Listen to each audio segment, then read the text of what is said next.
Hey there and welcome back. So today's video is a thank you because I had a lovely subscriber, not like the poll where I asked people to choose from, which was brilliant, and thank you for people who did that. But I had somebody ask or mention that they are looking forward to me reviewing the locomotive and the wagon that I got, the small brake wagon that kind of isn't a brake wagon but it is a brake wagon, from Hornby, and the Bachmann locomotive. Someone's been kind enough to ask, and I have obviously from the video those models in. I thought, great, it's my first request, thank you, so let's dive straight into it. So we are looking at this. So this is the Shark wagon from Hornby. There is a product number, and the box on this is kind of what you see. It comes with a block of ice, and we're using the light there so you can see all that. Now, with the exception of the Dapol silver bullet wagons or tankers, this is probably and will be the most expensive wagon of this size that I've ever got. The Dapol ones are twice the size of this, if not maybe a bit bigger. But when I saw this on the shelf, there was just something that I really liked about this. And I thought, I don't know, I just wanted to buy one.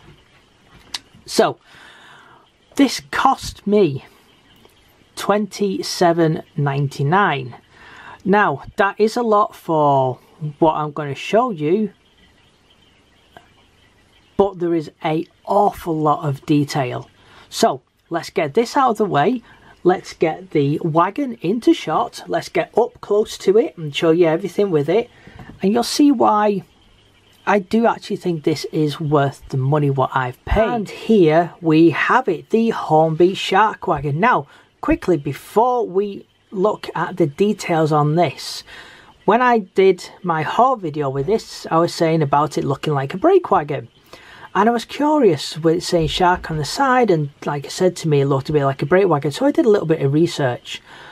And basically what this is, it is actually a brake wagon, but underneath, as you can see, it has got two ploughs on it, and the wheels.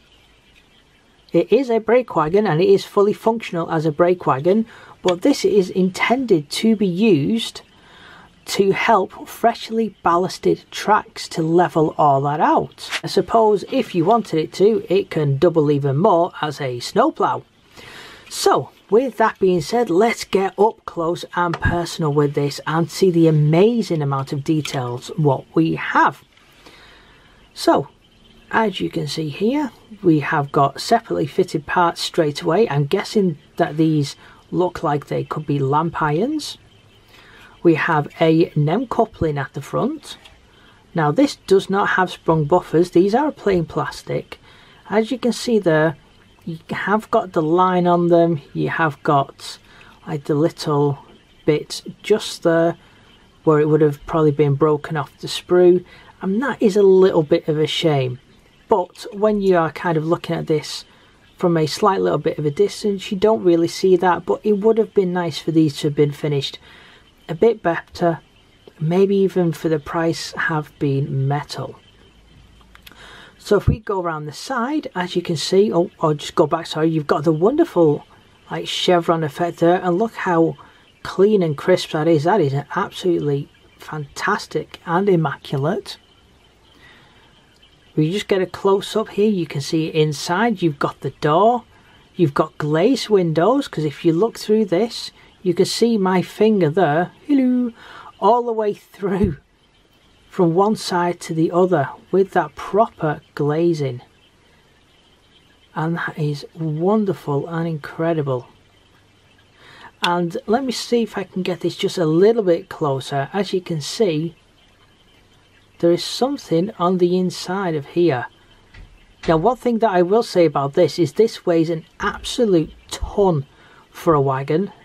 It really does. It is so heavy, so I'm guessing in here that there is a weight of some description. So let's just move around. So we have what looks like another lamp iron here, or that could be, say, like for a flashing beacon or something like that. And look at the incredible amount of detail on the side here. And these little, well, sticky out bits, if we turn them around, you can see that these are actual glazed windows as well for external viewing. For, I'm guessing this will be to look out to the side to see where the ballast is being pushed.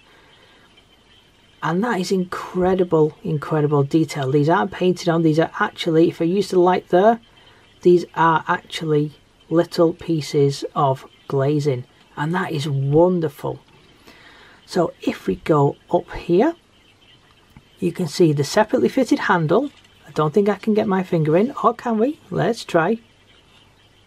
Yeah, we can get the finger in. Oh, the wheel doesn't move, it is static, but as you can see there, it is a separately fitted part. We've got what looks like your brake levers in there. We've got some storage, possibly seating. Looks like another brake lever there.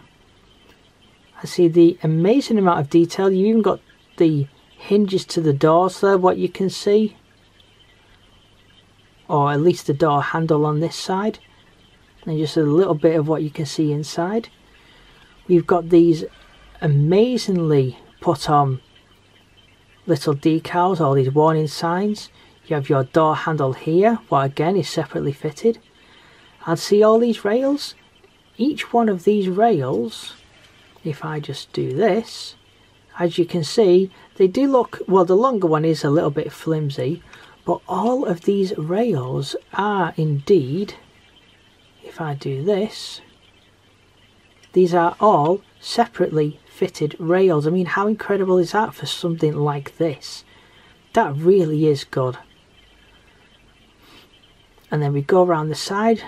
You've got your foot plates for climbing up. You've got a foot plate which runs all the way down the side. You've got, obviously on the side, you've got Shark Wagon. You can see there, looks like it's a 19 ton with a number. And you've even got a, looks like a bit of a bodybuilding plate, or to represent that anyway.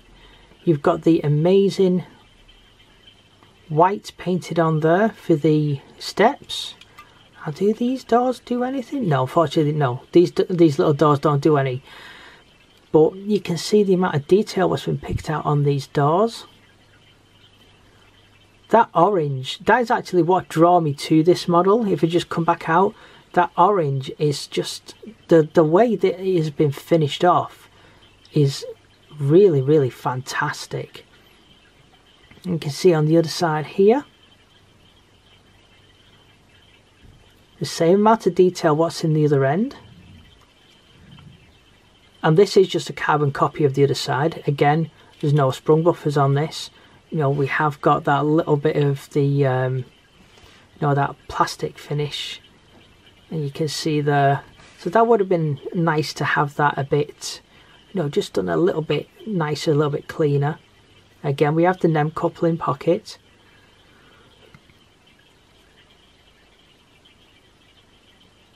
And just show you the other side, which is again exactly the same. It's just a mirror image. You've got these separately fitted handles. But again, how brilliant is this? And you've even got detail on the end of the axle boxes there. And if we go underneath, here you can see what I would say is your brake rigging underneath. So please correct me if I'm wrong with that. And let's turn it up because I can't stand that without writing being the wrong way. So as you can see, made in China. You've got your ploughs underneath. There's your NEM couplings. But again, are slotted in, so they are removable if anything should happen to them, which I always think is a bonus. Has an incredible amount of detail underneath. You have your brake rigging already fitted. And this is just an incredible little wagon. So I would like to know in the comments below, do you think this wagon is worth it?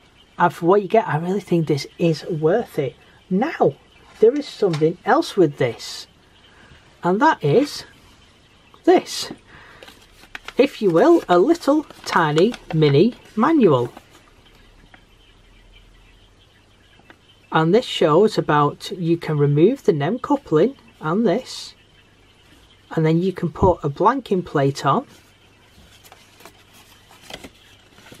for display, and you've got your vacuum pipes and all that for fitting. And here is the detail pack. I won't take this out because I will take this out because yeah, it is reflecting quite a lot on that bag. So if we just empty this out here, I'll just leave that one in because that is the same. So as you can see, you have your, just get that a bit closer, you have your plough there, and as you can see this one is solid, so when you want to, or if you wish to remove one of the NEMs, you can replace it with that. And then as you can see, you have your vacuum pipe, which is really nicely painted, and then you've got your other little hoses, your other very tiny, very delicate little bit of detail. So yeah, this is absolutely incredible. So what I'll do, I'll just gently move those to one side, and there we go. That's fantastic. Yeah, there's something a little bit about this, I don't know what it is, but I'm really glad that I picked this up.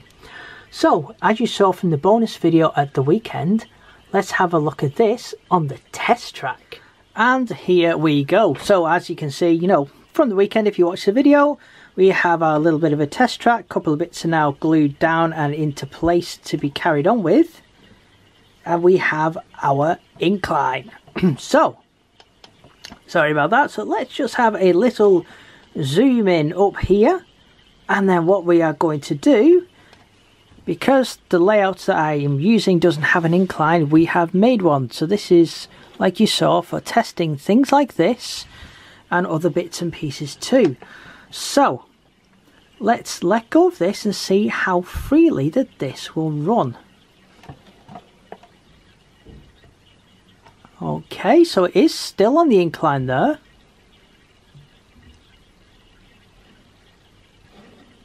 Right, so as you can see from that, it isn't, despite the weight, it isn't very free rolling.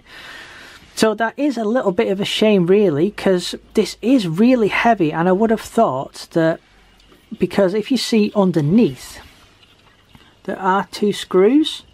I did try to remove them to see if I could get the body off in case there was detail inside, but nothing with the body would happen. So I'm maybe assuming, and I obviously didn't want to break it, because as you can see we have the lovely metal wheels there, but that one is a little bit tight.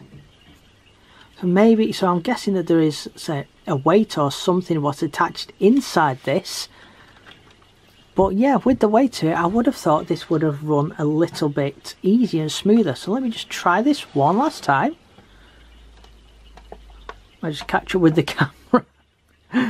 So, as you can see, that's not doing anything, so let's just give it a little nudge to help.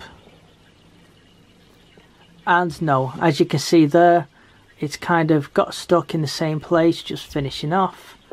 Now I have checked, there is nothing what's catching on the back of this here, so this is perfectly free to move, you know, as it will. And I have tested other stuff on here and they do run smoother, so unfortunately that is just something with this. And the good thing about having this little bit of a test track is now I can bring this in a little bit closer for you with this absolutely amazing camera work that I know every one of you loves.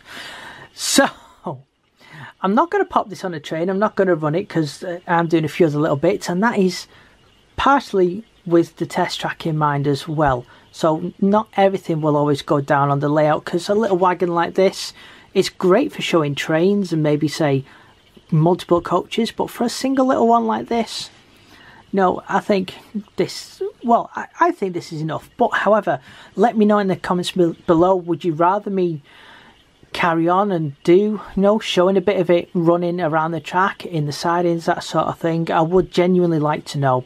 So if you would prefer me to keep doing that, even with smaller items like this, then fantastic, I will keep doing that for you. So with that being said, hopefully you've enjoyed this video. Thank you to the person who has asked for me to do the review on this and then the other train, which it will get done, but it may just be like in a few weeks or something like that. But again, thank you very much. So as always, I hope you've liked and enjoyed this video. A big thumbs up just with the one this week, because I did injure the other one and yeah, it looks a bit nasty. So thank you very much for watching. Like and subscribe, and as always, we will see you in the next video.